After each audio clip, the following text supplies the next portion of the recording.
the story Hellgoing is told in the voice of Teresa, an adult daughter who returns home to visit her father and brother who have moved in together after the death of her mother.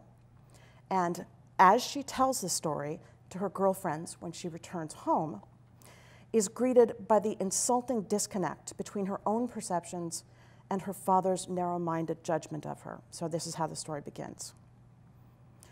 When she got back, Teresa told her friends about how her father said she was overweight, not even an hour into her visit. Just boom, you're fat. He lays this on her. Not, you know, said Teresa, you look well, or you look healthy, or maybe however you might look, it's good to see you. Hellgoing then begins with a climax, the punchline of this jokey, serious story Teresa tells her sympathetic audience. A story about her father's ridiculous but characteristically patronizing and superficial assessment of her. But this is pointedly not the whole story. Coady's Hellgoing allows us to see the multiple stories, emotions, and standpoints that run parallel to that anecdote, troubling its apparently simple trajectory and conclusions. We, as readers, we see Teresa's own a tendency to leap to judgments of her family. We see that Teresa's friends have a diverse range of relationship with their fathers and not just stereotypical ones. We see that Teresa's brother Ricky, with whom she has admittedly been out of touch since they grew up, has refused to merge into, quote, the two-headed, tea-slurping father thing that Teresa, in her own pretty superficial assumptions, expected would result from living with his father.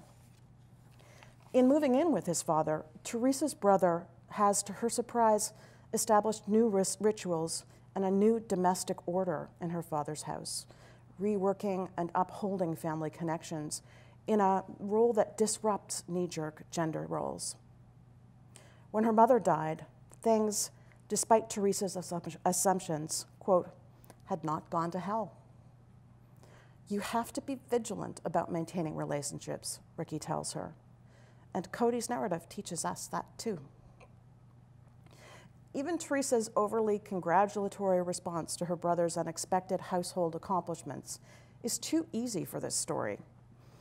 Confronted with how little she actually knows about her brother's own emotionally complex personal story, Teresa responds, she had nothing insightful to say to her brother.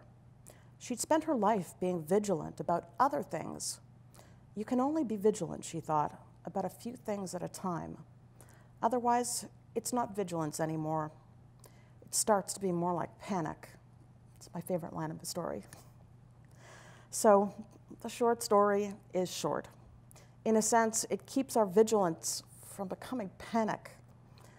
If, as Jean-Paul Sartre famously observed, hell is other people, then the short story is a kind of hell-going, not in the sense that it takes readers to a dark, damned, horrific, scary world, but as Coady remarks in an interview, that it makes us face up to the hellish inevitability that is having to deal with the other people in your life.